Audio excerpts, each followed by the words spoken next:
Damn it. I forgot to do like a and signing off for another time, or just like an epic sign off for the first part of the VOD, but oh well. What can I say? So let's go straight into this game. Oops, I want this. Alright, so we have 4GG again. People seem to like to Baneling bust, or Roach Baneling bust him, and he's playing against the evil Jaedong. So it's really going to be a tough match for 4GG. Jaedong, he does a similar Roach Baneling attack that Rhett did, except Jaedong does not do an all-in version of it. He knows that 4GG can hold it. Jaedong's goal is to kill as many SCVs as possible and drone up as quickly as possible and take as big of an economic lead as possible. So this is not an all-in version, so we'll see how 4GG reacts to that and how he determines whether it's safe to keep on playing or not after the initial attack comes. So the first Reaper, harass. He's really going to be able to get that hatchery down into critical health if he keeps attacking it. No, he should be attacking the hatchery. If he can get down to like 1300 hit points, he's going to be in a really good position to win the game. LOL. Anyways, he should really check for the gas. It's really a blunder on 4GG's part, but Jaedong does get gas in like almost every game, so it is kind of a safe assumption to make that he will be doing it. And as we can see here, he does see the gas. He pops up. This is the time before his fast speed would finish if Jaedong did get gas, or if he didn't, then he could still pop up and see that there was no gas and then get out of there. So we see that Jaedong has one drone and gas just like Rhett, and he has speed researching. Jaedong, however, does a much better job at killing this Reaper. Oh, not killing this Reaper. JK, I lied. That Reaper dies. Spoiler alert. So now 4GG, he knows he can't just like poke up in here because these are Jaedong Zerglings, and it'll be very dangerous if 4GG's out on the map before he has the 6 Hellions out. And plus he lost his Reapers as well. Like, this is very ballsy.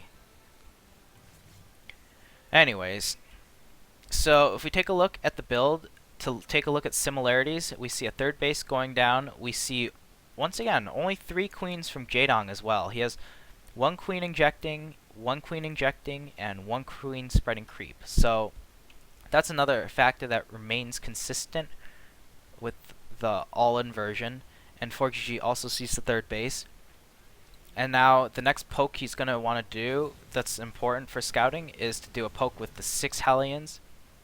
And now we see he has the 6 Hellions. Jaedong's Roaches, his attack is coming slightly faster because it's more optimized than Rhett's was.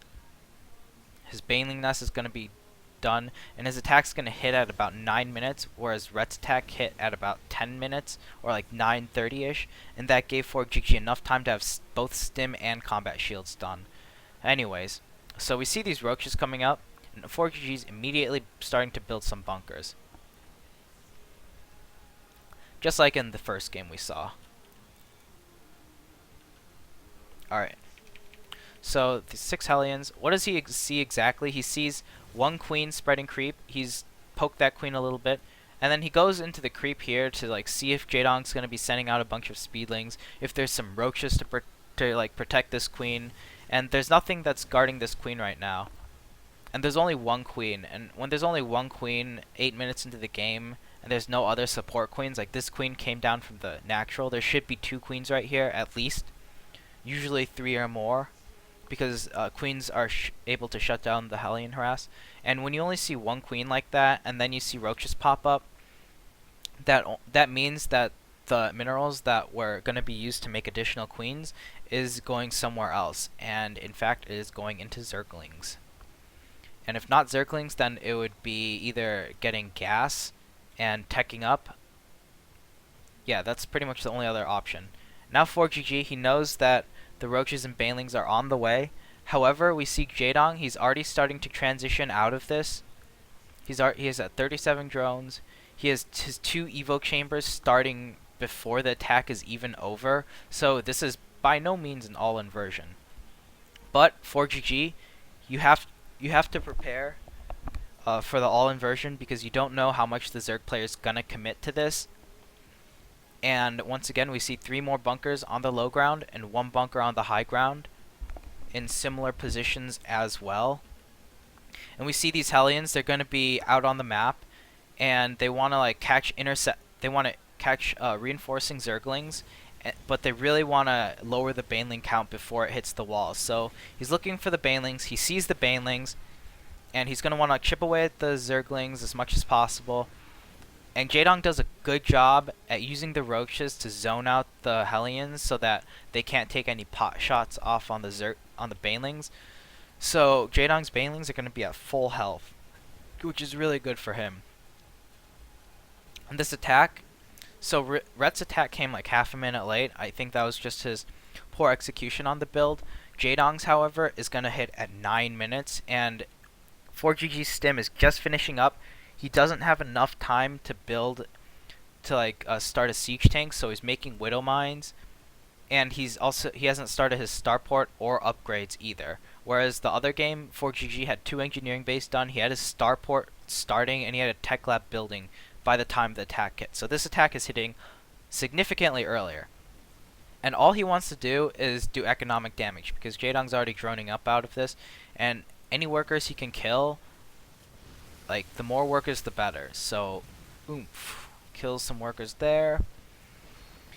And is he going to kill some more workers? Alright, so he gets a total of 7 workers. That's pretty good investment. And he forced 4GG to build 1,000,000 bunkers as well. So now Jaedong's ahead in his drone count, and I would say he's ahead in general as well.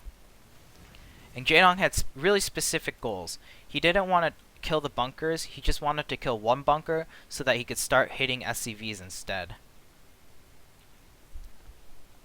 So if we take a look at this, then we can see what Jaedong's units are going after in the fight. So they kill this bunker so that the Banelings can get in, but then they focus down the SCVs. And now they're going into the mineral line instead of over here. And they try to get as many SCVs as possible. So basically the other way to do a more macro version of this Roach Baneling attack is not an all-in version, but it's just to kill as many SCVs as possible and take an economic advantage because of that. So now this attack is kind of over, but 4GG doesn't know that.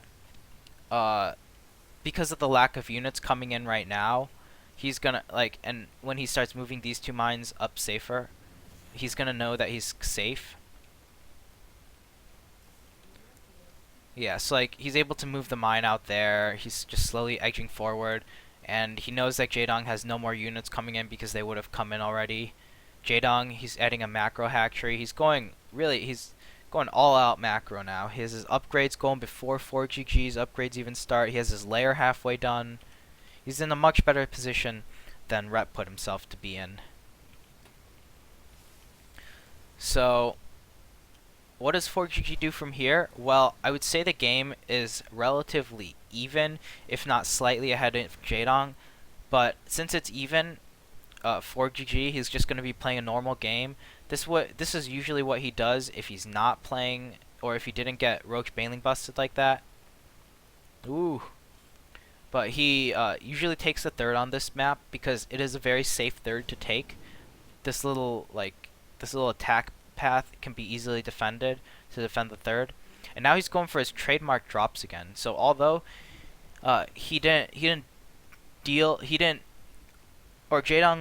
did quite a bit of damage, 4GG is still going to be doing this drop because these kinds of drops are just good in general on this map, because it's really abusing the dead airspace, and there's defensive points that he can run to in case the Mutalisks are out.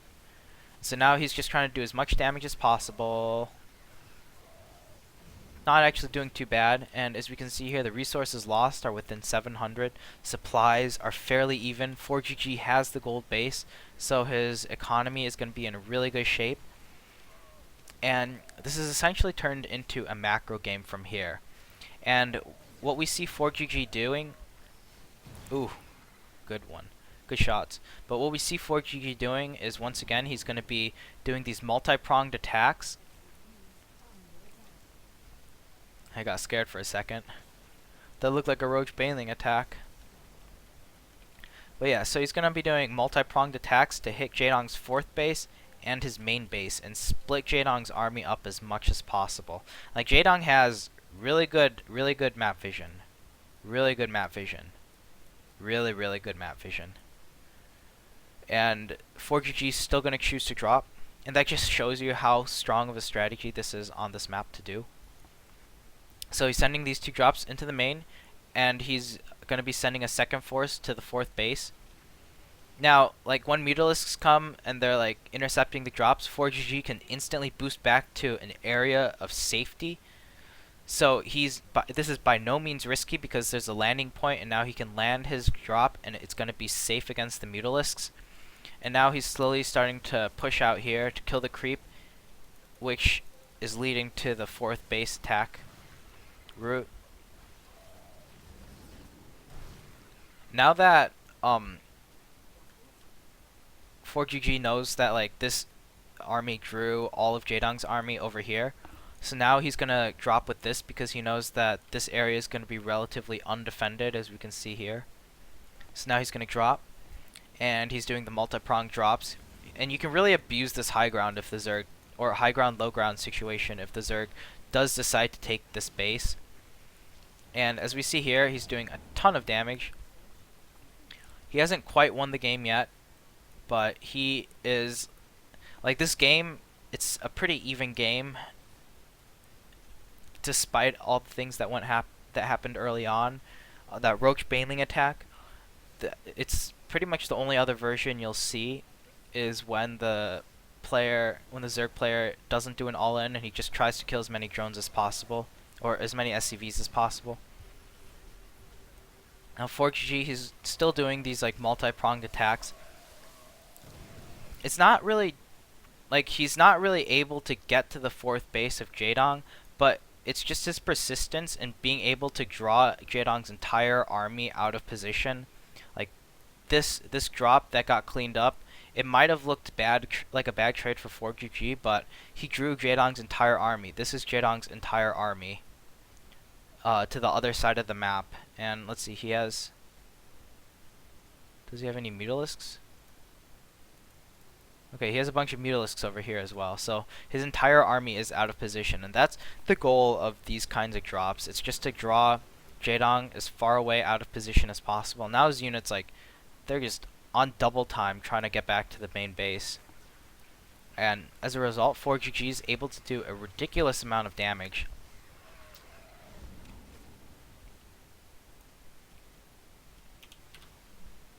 And like, in this game, it's a pretty even game for the most part. I think Jaedong messes up. He messes up very soon in one engagement, which ends up costing him the game. Otherwise, this is like, Jaedong's doing a very good job of defending against these kinds of attacks. But we can very clearly see 4GG's game plan on this map, which is to drop in this area, and then it's to push and drop in this area as well, and just to split up Jaedong's entire army. Like, we see 4GG, he's getting really aggressive now.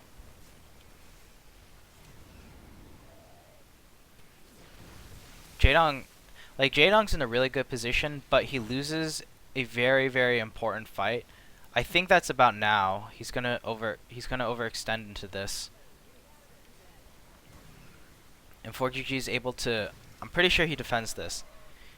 A cool thing he does, see he has these Widow Mines all selected. He's gonna select them and then right click them onto the Mutalisks, and boom! Kills Mutalisks and Banelings. And that's really what ends up costing Jaedong the game, because now all his Mutalisks are really weak. They can't fight against these Marines. They're just instantly dying. That would not have happened if all the Mutalisks were at full health. And now, all of a sudden, Jaedong has overextended. Oh my god, and he makes that mistake and loses all of his Mutalisks too. And that's really all it takes to lose this matchup, is one bad battle like that. And now 4GG, he's going immediately to the main, and he also has a drop happening over here. Once again, he's attacking in 2 locations at once, and now that he has kind of a better foothold in this game, this is able to do game-ending damage. Now Jaedong just simply isn't able to keep up because he lost too much of his army. And we see 4GG end up winning this game. Although, to be fair, Jaedong was playing really well, and the game was even up until that one fight where 4GG was able to target those Widow Mines onto the Mutalisks and kill the Banelings. So I didn't want to like go over an analysis of that game too much because I'm trying to keep the main point on how to defend against Roach Baneling attacks, and so that game was just a macro attack. Basically, Jaedong just attacked, and he had plans to transition out of it, unlike Rhett. So it was by no means an all-in version, although it looked exactly like an all-in version as well. So the last game is going to be versus Hyun, and Hyun is notorious for doing these kinds of Roach Baneling plays as well. He loves using roaches in general. I don't quite know how certain I'm not certain about that right now, because this was played a couple months ago, so he might have changed the style up by now. I haven't seen too many games of him as of recently, but nonetheless, let's jump into the game, or hop into the game if you guys don't like jumping. Or just even walk into... No, you can't walk into the game. There's no class in just walking into the game. You either have to hop or jump into the game. Otherwise, no one's going to take you seriously. So, cool enough, we see 4GG, third game versus these Roach Baneling kinds of plays. So, like, the more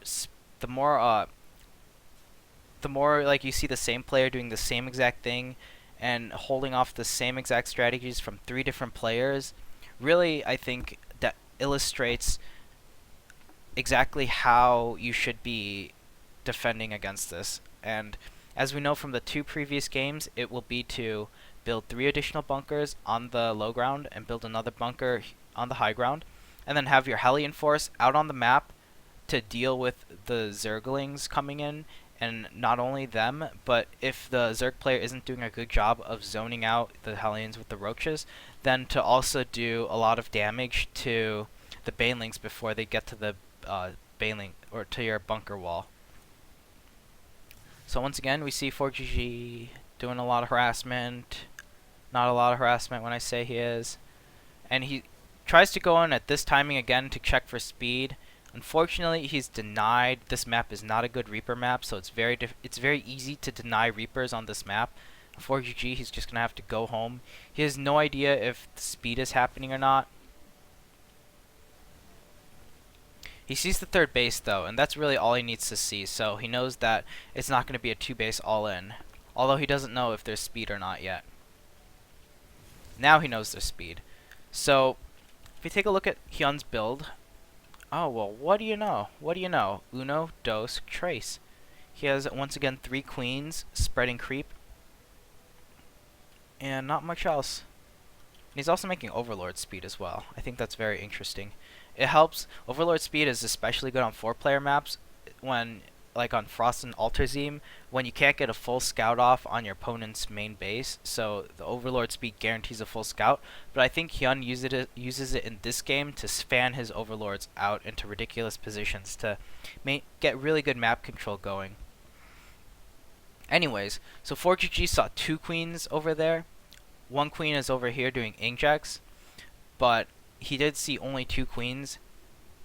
The next important scouting information he's going to get, he knows that there's a 3rd base in speed, so the difference that separates this build from a regular double Evo chamber into Mutalisk build is now when he pokes in with the 6 Hellions. He's going to do that soon. Alright, so he only sees 1 queen, and he's doing this on purpose, going onto the creep to try to get like a good look at what Hyun's units are going to be.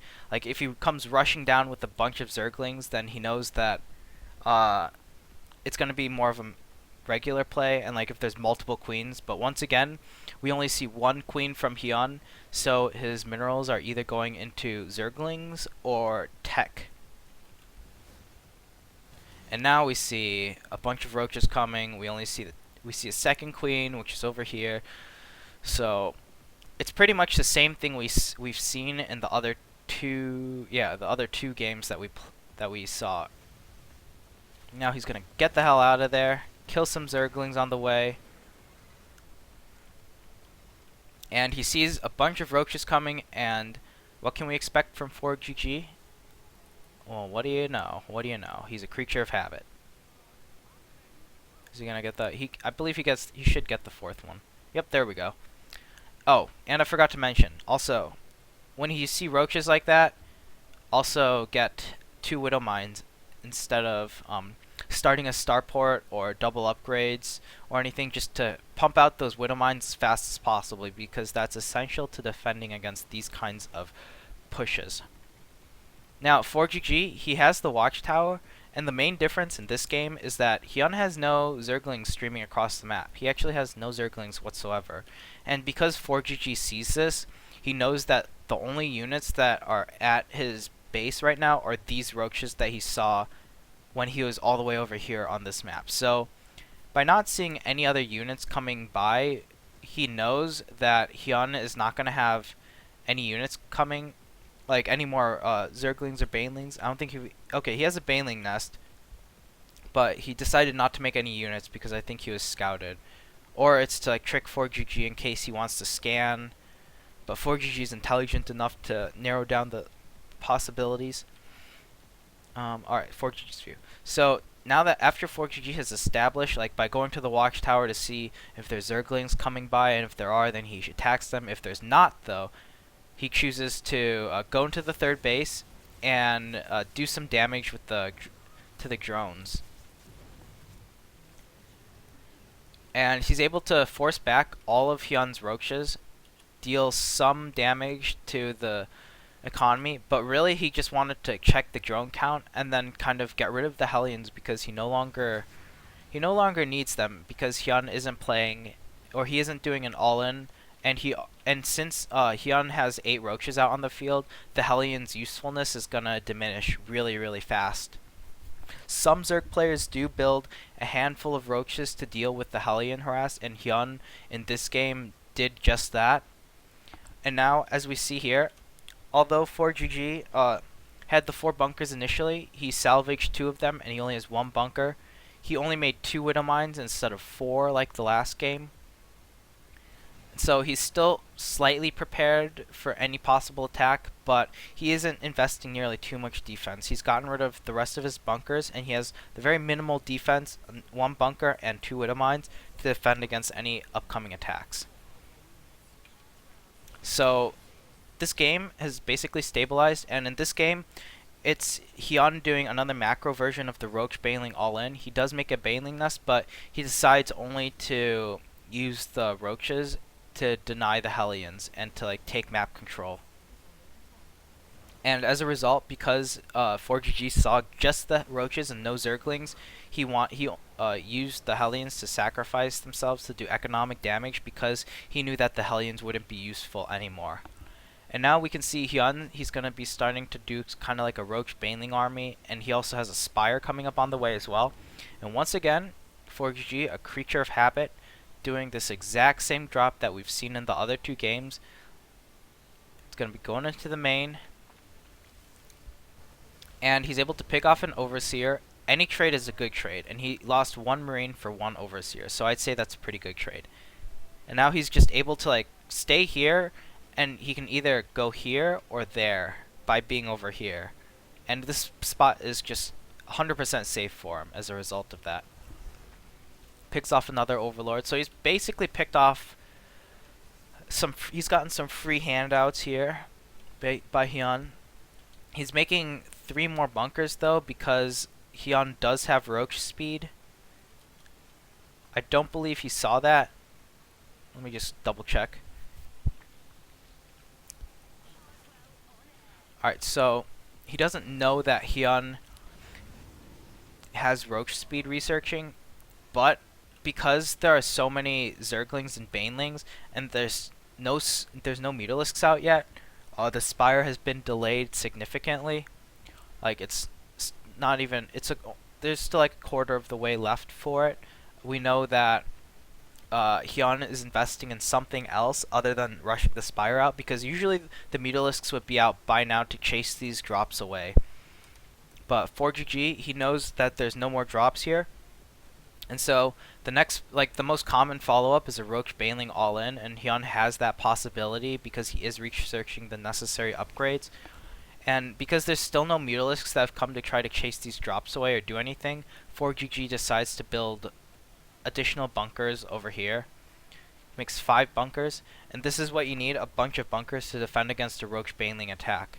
And I don't believe he salvages them either, because Hyun is a very notorious Roach Baneling player. And now he sees that there's Roach speed, so even if Hyun isn't doing an all-in, you do need these bunkers, because if Hyun decides to do a counterattack or you lose one engagement, you're gonna have to fall back on these bunkers, and that's what's gonna keep you alive by soaking up all the Baneling shots. So now we see 4GG, he's doing the multi-pronged attacks again to these two bases.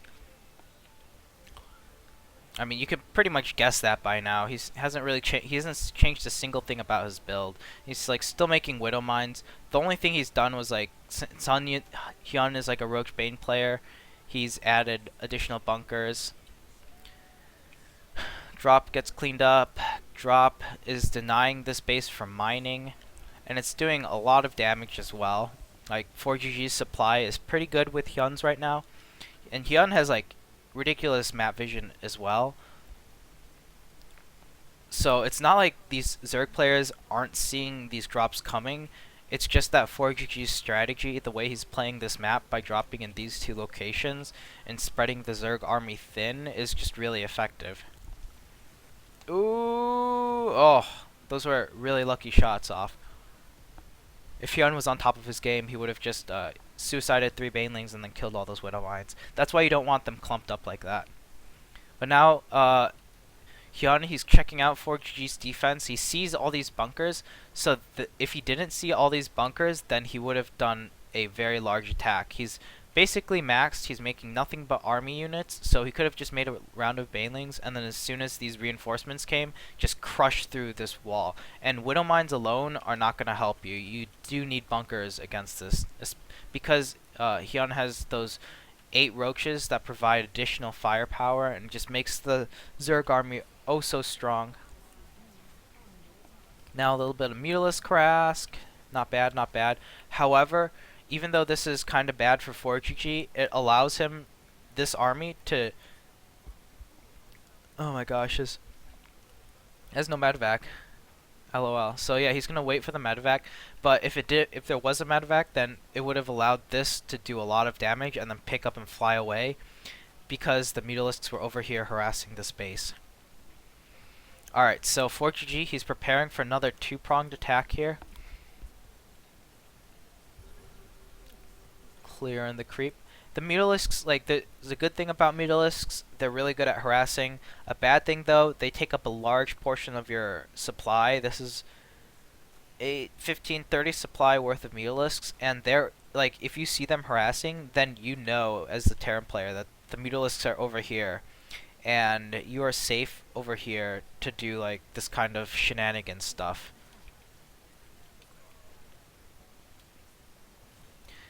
And then, as soon as 4GG clears out creep, he's going to be going straight into the main base, doing that double-pronged attack again. And these... Where did the Mutalisks go? Oh. The Mutalisks barely missed the drop, unfortunately. Like, even though Hyun knows it's coming and he has some defense, this drop just does... It's a 4 medevac drop worth of units, so it just does a ridiculous amount of damage. And this is really where Hyun kind of just starts falling apart. He loses like, when you can take down 1500 hit points and like still kill stuff, and Hyun's army is just completely out of position. So like, since Hyun's lost this, he needs to do a counterattack, and what he's trying to do is trying to force a liftoff of this command center so that he can burrow a Zergling, and he also has Overlord creep so that he can deny this 4th base for as long as possible. But that does leave him susceptible to more drops.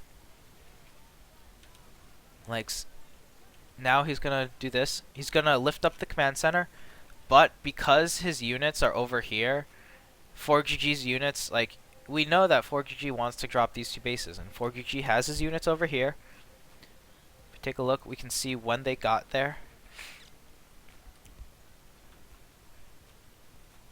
This is vision. Alright, so this gets cleaned up. This is destroying Hyun's main base. And now we see that 4GG, he is moving, he's doing another drop. And he also sees the units coming as well. Hyun, if Hyun had better map awareness, then he would have seen these medevacs coming from these Zerglings, and then he would have pulled back and defended this area, and he would have been fine. But Hyun, his multitask is being pulled apart with these multi-pronged attacks, and what he wants to do right now is he sees this fourth base, he wants to lift it off and then burrow the Zergling and delay the fourth base even longer, because the gold base is almost mined out. It mines out a lot quicker, so getting that fourth base is really important for the Terran player. But 4GG, his drops, like, so this is just 4GG kind of catching a break, and his strategy is so good that if Hyun messes up even once, like he did now, he just made an incorrect decision to go over here and to lift up the base. He's gonna lose his fourth base as a result, and a Terran and Zerg on even bases, the Terran player or the Zerg player just can't keep trading cost efficiently against this. And he's doing a good job elevatoring, good Widowmine placement, got a bunch of Baneling kills. Now we see another army coming through, and 4GG, he has a complete lead right now. He has a ton of army. He just has overwhelming units, and now he's gonna like pick up two medevacs and go into here again while he's still pressuring this area.